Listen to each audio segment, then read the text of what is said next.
Mister, how do you operate this Twitter thing or this Instagram thing or whatever the heck? You're supposed to know all this stuff.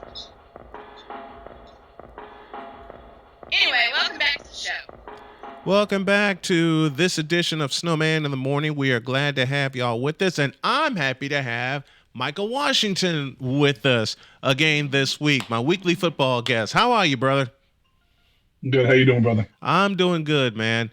Let's get to it. Michael Washington is here, and the UFL is the subject du jour this week.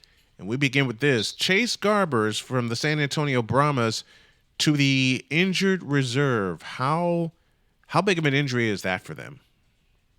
Honestly, it's probably the most impactful injury and most devastating injury of the UFL so far this season. Chase Garbers was playing like an MVP candidate. It's only 10 weeks in the season, so it's not like there's a ton of room for him to be able to come back and pick up where he left off. We're heading into week 4.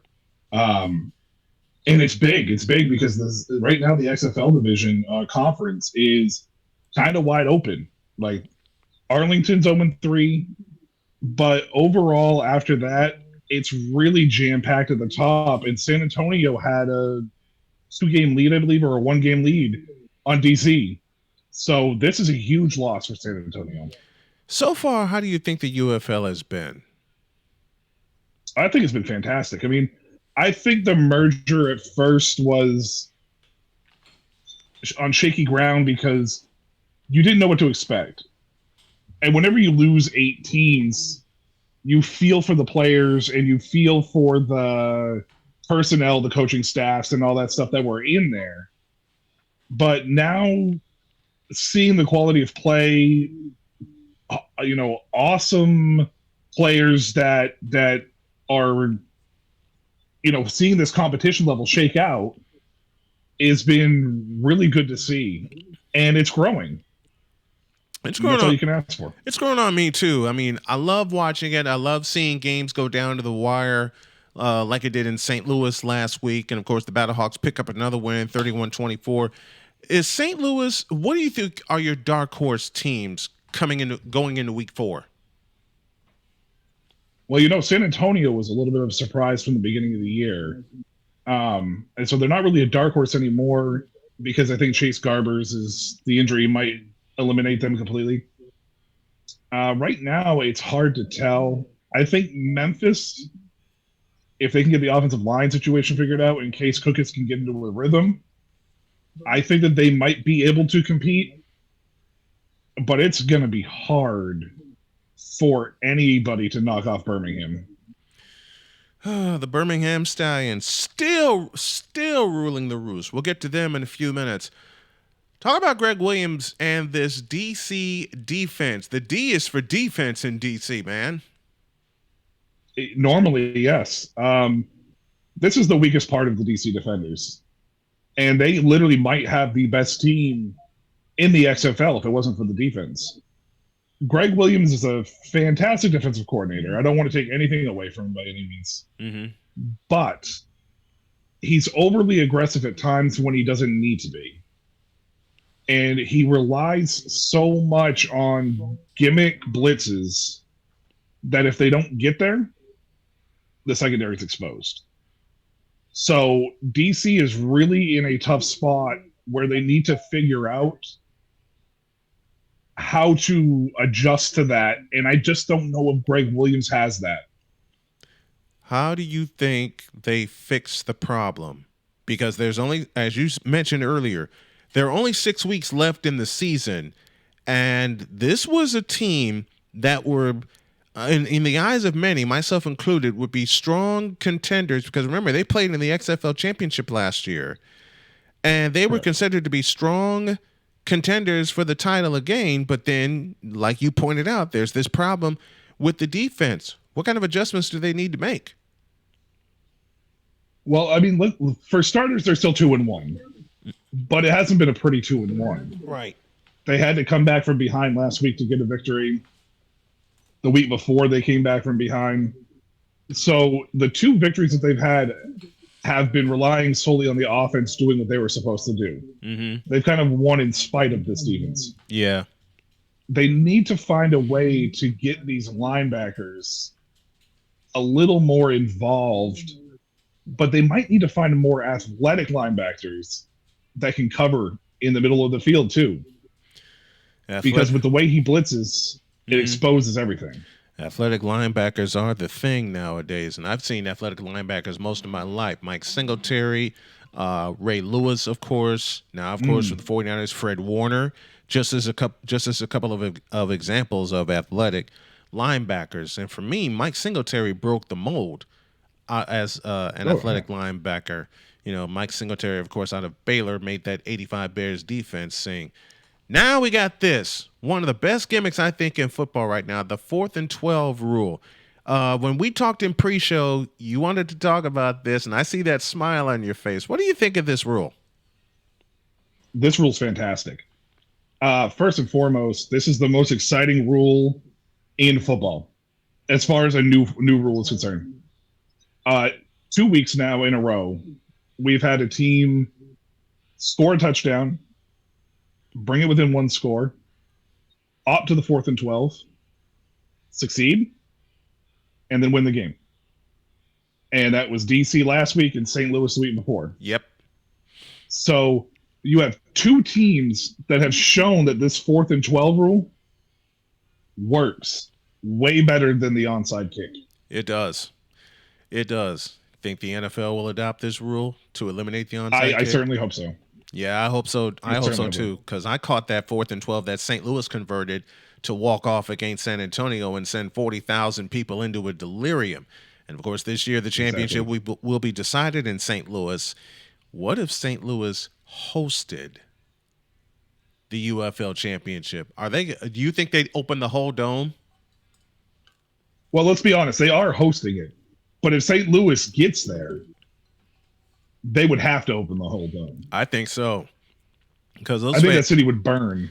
Yes, because those fans are starved for football after the Rams left in the middle of the night, and of course the St. Louis Cardinals left after Bill Bidwell bid adieu to St. Louis. But there should be football in St. Louis. There should be there should be the Battlehawks, and call me old and call me old school. There should also be the St. Louis Football Cardinals. I'm just bent on seeing CNN. I got a lot of old St. Louis Cardinals games on in one of my jump drives. Here we go. The Birmingham Stallions continued dominance. I mean, it doesn't matter. They dominated the XFL for 2 years. You combine them with the UFL, you're thinking, okay, we're going to get some better competition. Nope, not happening. They're still rolling. You know, and it was the USFL for 2 years. USFL, and they completely. No, you're good. They completely just dominated. In a sense of, even when they were losing games, you didn't think they were going to lose the championship. Right. You know, and last year New Orleans had a team that could have done it. Mm-hmm. They didn't end up doing it because Alex Magoo was crazy. The craziest thing about this so far is year one, it was Jamar Smith. Year two, Smith got hurt. It was Alex Magoo. And this year, they started with Matt Corral, and now it's Adrian Martinez. And they're still continuing to dominate. Yep. It's like the GM in Birmingham is playing chess while everybody else is playing checkers. Yep.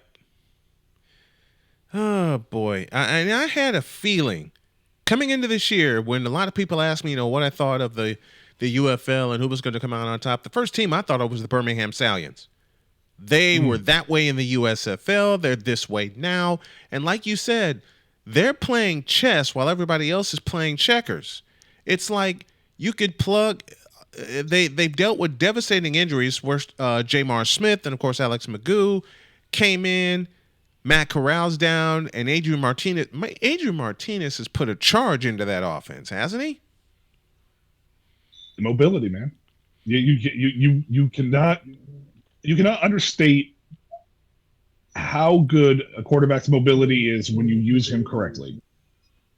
Alex Magoo proved it last year in Birmingham. Adrian Martinez is proving it here. And the key thing here, heading into this week, is Birmingham was the best odds to win the championship. Mm-hmm.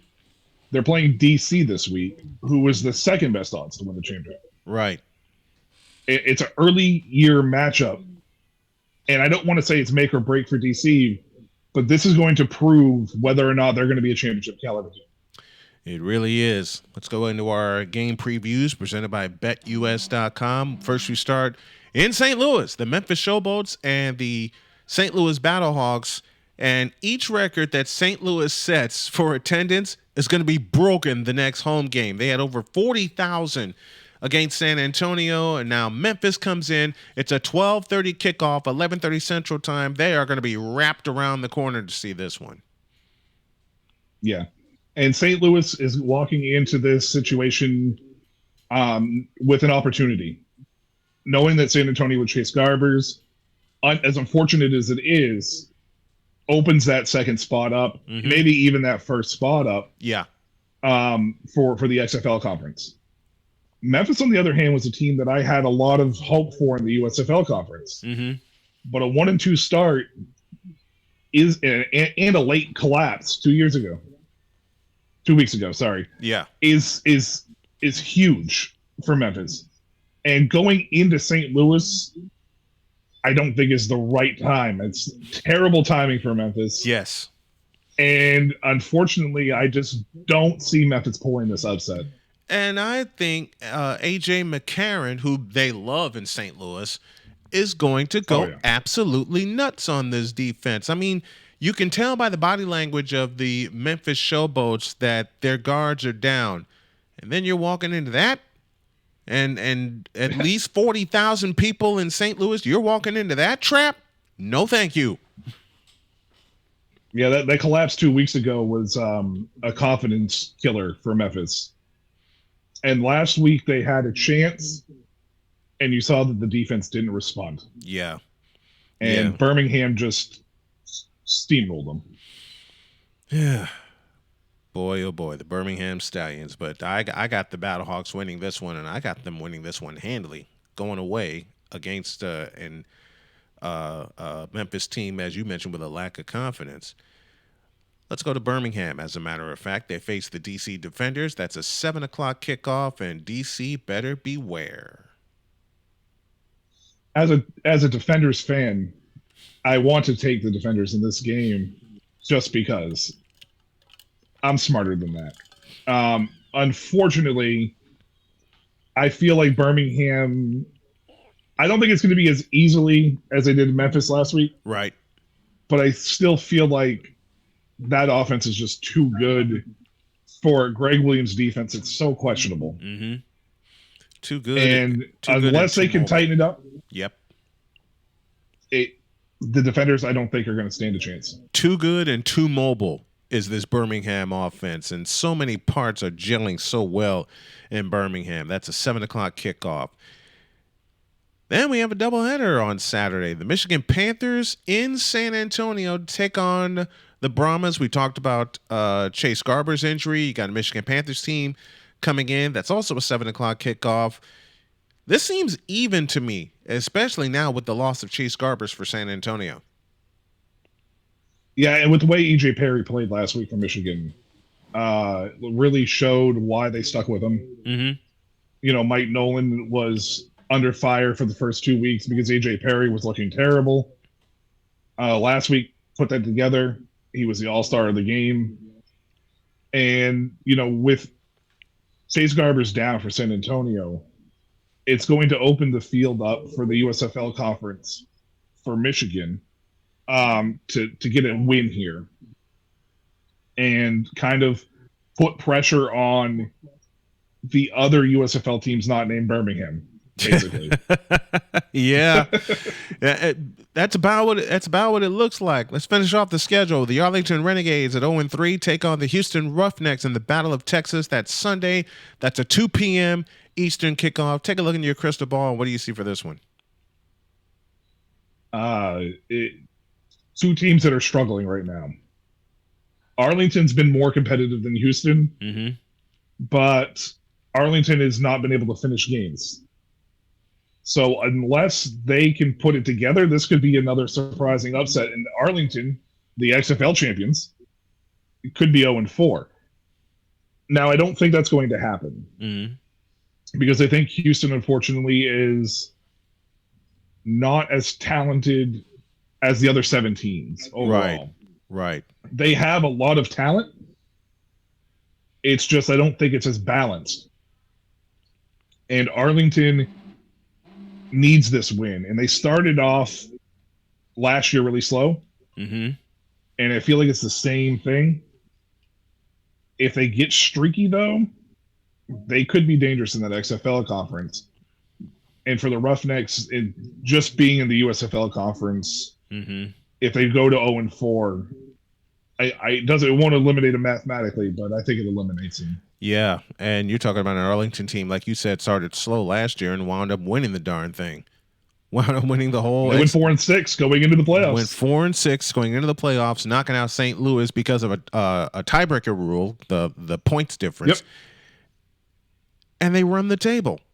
So this is a confidence booster for both teams. Whoever loses this game, I beg your pardon, there could be a possibility you could stick a fork in them and they're done. So something has to give in this game. Something definitely has to give. My football partner, Michael Washington, joining me via the Shady Sports Network, UFL, NFL, Canadian Football League. We got it all here, and Michael Washington joins me every week. I appreciate you, partner, so very much. Of course, anytime, brother. Did you miss the show live? Well, you can pick up the podcast wherever you consume your podcast, be it Pandora, Odyssey, iHeartRadio, or Amazon Music, or you can also pick it up on YouTube. Look for the new Snowman in the Morning YouTube channel. Back after this.